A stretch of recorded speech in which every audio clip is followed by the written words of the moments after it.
and welcome to the second lecture of the module 2 of this course on accelerator physics. So today we learn about RF acceleration. Before that, let me just revise whatever we did in the first lecture. So in the first lecture, we learned about the limitations of DC accelerators. So we saw that the voltage generated in a DC accelerator can be used only once and at the most twice, as in the case of tandem accelerators. So we cannot use this voltage generated many times. Also, the energy gain is limited by how high a voltage you can achieve. So that is why you cannot go to very high energies using DC accelerators. We also saw that we use electron volts as energy units because the masses of the charged particles involved are very small. So even though the velocity is high, their kinetic energies are very small as compared to the quantities that we use in our daily life.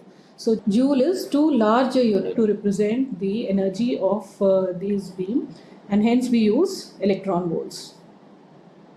And also the particles, they have energies comparable to the rest, to their rest mass energy. So that is why Newtonian mechanics does not apply. We have to use relativistic mechanics.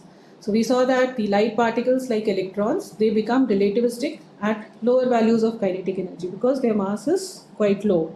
Once the velocity reaches close to the velocity of light, the velocity becomes almost constant, and then as the kinetic energy increases, the velocity doesn't increase much. It is the mass that increases.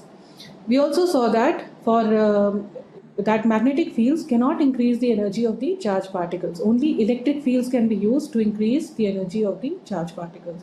Magnetic fields are, however, used for focusing and deflection of the beams. The electric fields can be used for both acceleration as well as focusing and deflection. We also saw that at high velocity, the magnetic fields, they are more efficient than electric fields for focusing of the beam. So with this, let's start today's lecture. So today we'll study how we can accelerate using time-varying fields. The simplest time-varying field is a sinusoidal type of variation. Okay, so here is the electric field which is varying sinusoidally with time. The form of the electric field can be written as EZT. Z means it is in the Z direction and it's a function of Z and T. Can be written as E0 cos omega tz plus phi. This is the most general form. Here omega is the angular frequency and it can be expressed in terms of the frequency of this wave as omega is equal to 2 pi f. The time period of this wave is equal to 1 by f. And we note here that the frequency is in the range of RF frequency, the radio frequency. Hence it's called RF accelerator. So it's in the range of tens of megahertz to a few gigahertz.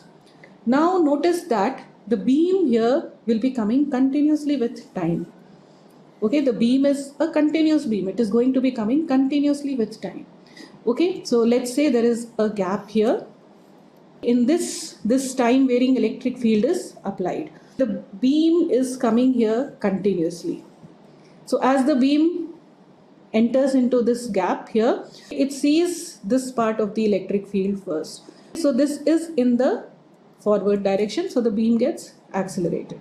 Okay, now after some time, when the later part of the beam comes in here at let's say this time, the field has changed in sign. It is now in the negative. So this part of the beam will be decelerated.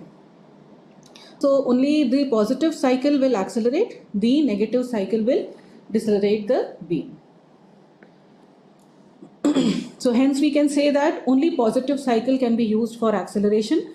The negative cycle will produce deceleration. So in order to accelerate without any loss of beam, the beam needs to be bunched. Okay, so let's say this is the beam, this is the DC beam that's coming continuously, this is the RF field. So now you have to bunch the beam. You have to bunch the beam such that it sees only the positive part of the RF field. It does not see the negative part. Okay, and you need to bunch it at the same frequency as that of the applied RF field. It has to be at the same frequency. Okay? So the bunch frequency should be same as the frequency of the applied RF. Also, the bunch beam needs to be synchronized with the time varying electric field such that it always sees a positive field. Okay, so you've bunched the beam, but let's say you inject it into the gap when the field is negative. In that case, it will get decelerated. So you have to synchronize it with the time varying electric field such that it always sees a positive value of the electric field. So that is how you can accelerate using time varying fields. So here let's say we have a series of hollow conducting tubes. Okay, so these are hollow so that the beam can pass through it, and it is a conductor. So being a conductor, the electric field will not enter inside these tubes. These tubes are known as drift tubes. Okay, let's say we apply a RF voltage here. We apply an RF voltage here such that at a particular instant of time, okay, let's say at t is equal to 0, this is positive and this is negative. In this case, the first drift tube becomes positive, the third drift tube is positive, and the last drift tube is positive. The second and fourth drift tubes will be negative. So if I draw the electric field here, it is in the forward direction here, it is in the reverse direction here, again in the forward direction here, reverse direction here, and so on. So if I inject the beam bunch in this gap, it will be accelerated. So it will be accelerated in this gap. Now when it comes to the next gap, here the field is in the opposite direction. So here it will get decelerated. But what I can do is that let it come from the first gap to the second gap in time t by 2. So after time t by 2, what happens? The field changes polarity. Okay, now let's say this reaches here at time, it reaches in the second gap at time t by 2. So at time t by 2, what happens is that the field changes sign. So now this becomes negative and this becomes positive. So the first drift tube, the third drift tube, and the last drift tube is now negative. The second and fourth drift tubes are positive. So in this case now the field in the second gap has now become in the forward direction and hence it will accelerate. So in this way, by changing the polarity, the same voltage can be used repeatedly to accelerate to high energies, provided the particle arrives at each gap at the right time or in the right way, such that it sees always the positive part of the electric field. So it has to travel from here to here in time t by 2. So in order to use time varying fields for acceleration, the beam must be bunched and it must be synchronized with the field. So the same small voltage can be used repeatedly to accelerate to high energies by successively accelerating the charged particles over many gaps. So the necessary condition here is isochronism, that is the particle arrives at each gap at the right time or in the right, so that it sees the right phase of the electric field, that is the positive part of the electric field. Also, as we have studied already in the first lecture, for acceleration there should be a component of electric field in the direction of velocity of the beam. Now without isochronism, we can still get acceleration in the gaps. However, for sustained acceleration over large lengths of many tens of accelerating gaps, isochronism is important. So this is known as principle of successive acceleration. Now here, since the field is varying in time, so unlike in the DC field where this quantity was equal to 0, so here this is no longer 0 because field is varying in time. So the field is not conservative. So this removes the restriction that energy gain is limited by the fixed potential difference. You can use the same field several times for acceleration. Okay. So let's say the energy gain in one gap is delta W. If you have n number of gaps, then the total energy gain is now n into delta W. So you can go to as high energy as you want by increasing the number of gaps. So now there is no limit on the maximum energy of the charged particles, unlike the DC accelerators. So you use only a small voltage, but you use it several times to go to higher energies. Okay, so for synchronous acceleration, as we have seen, time taken by the bunch to travel from one gap to the next. So for traveling from here to here, this is equal to t by 2. Only then the field changes sign and it will experience acceleration in this gap as well. So we define cell length as the distance between the centers of two adjacent gaps.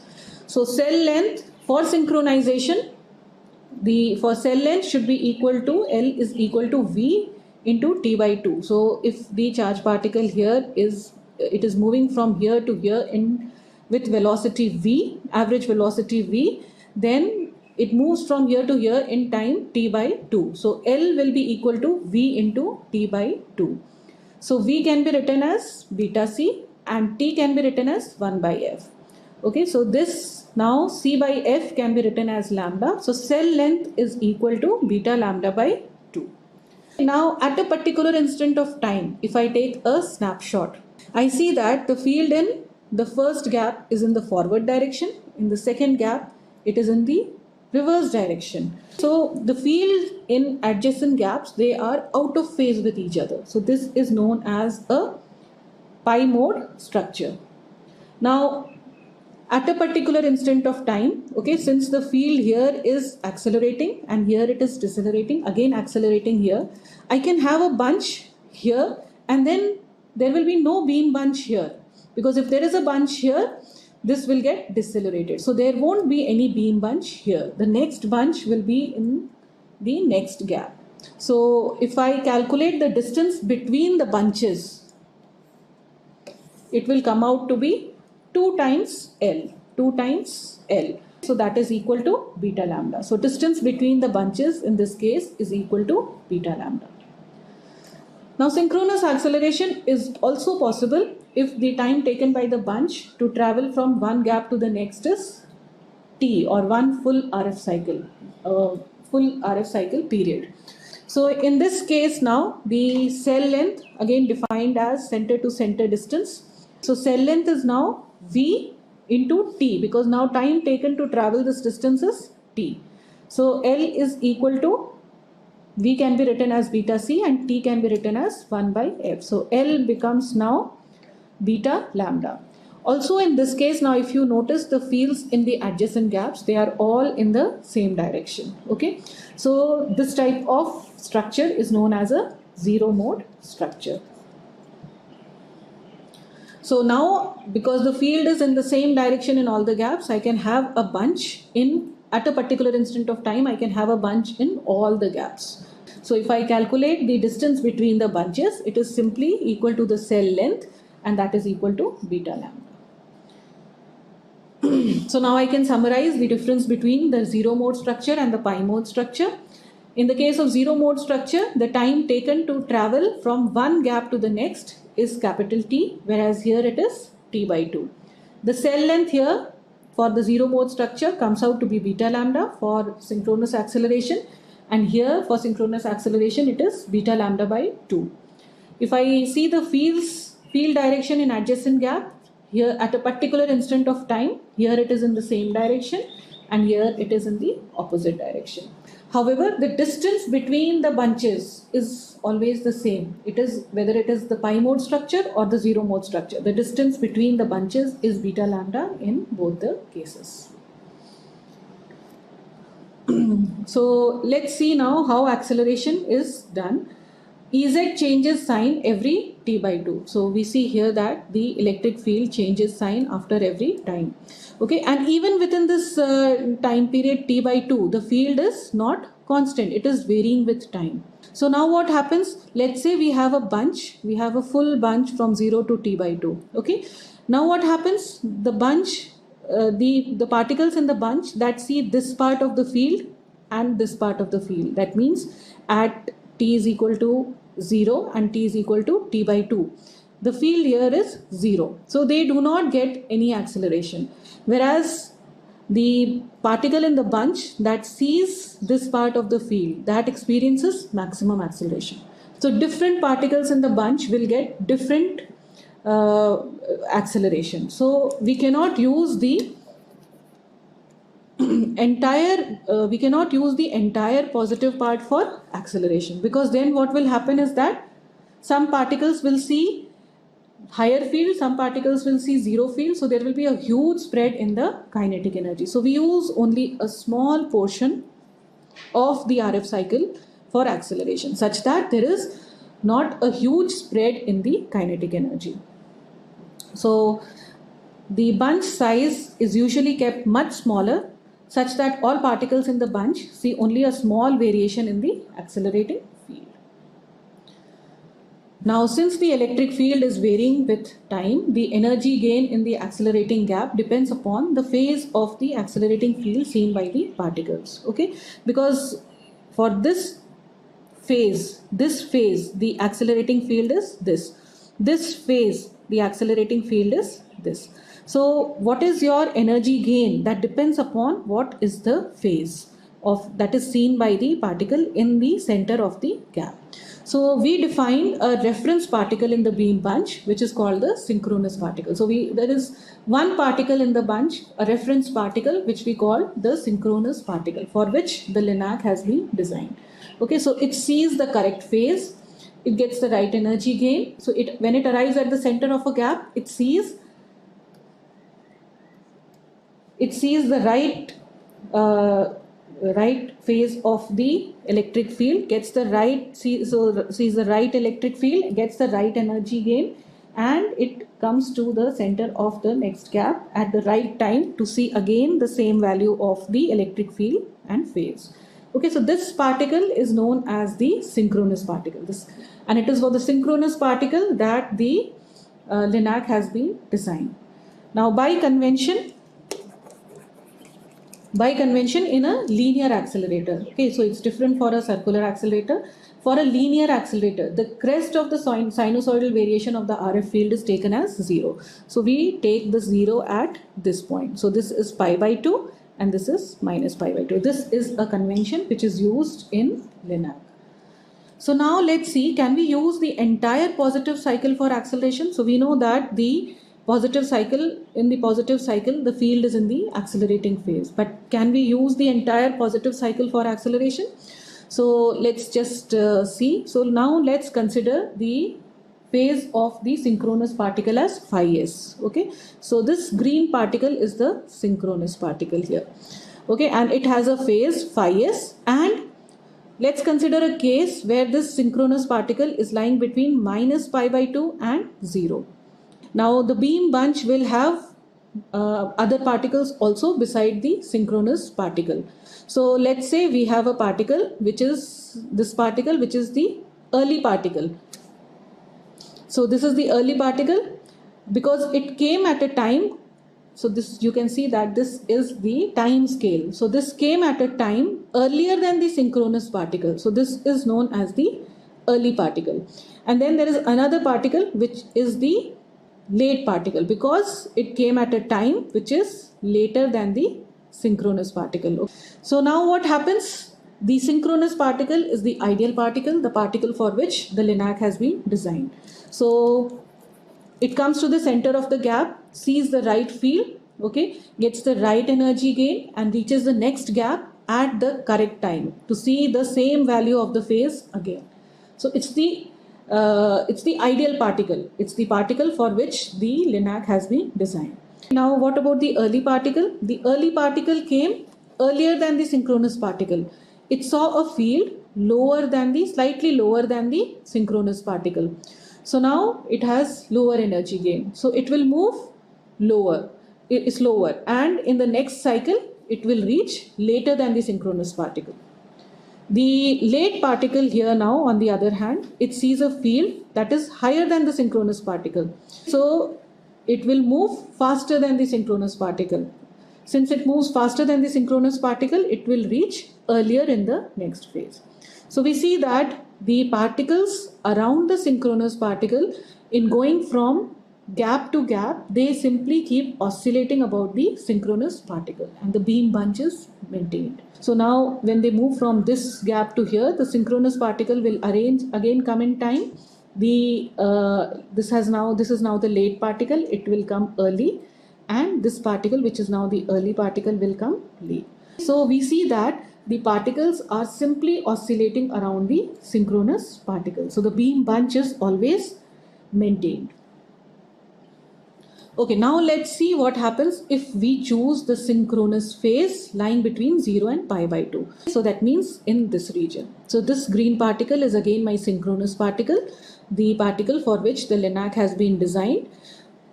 And again I have an early particle. This orange particle is the early particle because it has come at a time earlier than the synchronous particle. The grey particle is the late particle because it has come at a time later than the synchronous particle.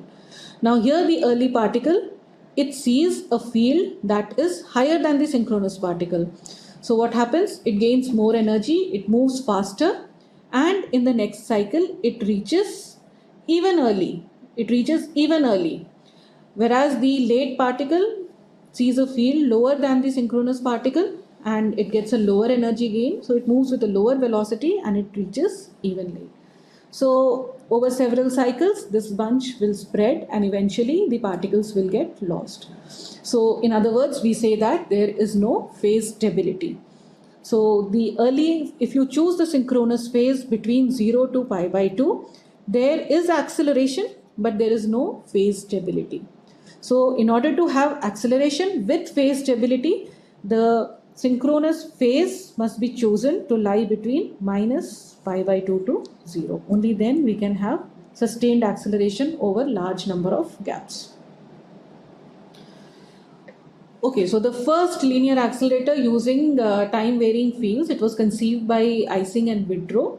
So they took an evacuated glass cylinder and they put these drift tubes inside, and then there was this voltage generator here, and this was connected to these drift tubes, and as the field change sign after every time t by 2, this the beam got accelerated. So the beam bunch, in traveling from here to here, it took time t by 2, and so the synchronicity condition was L is equal to beta lambda by 2.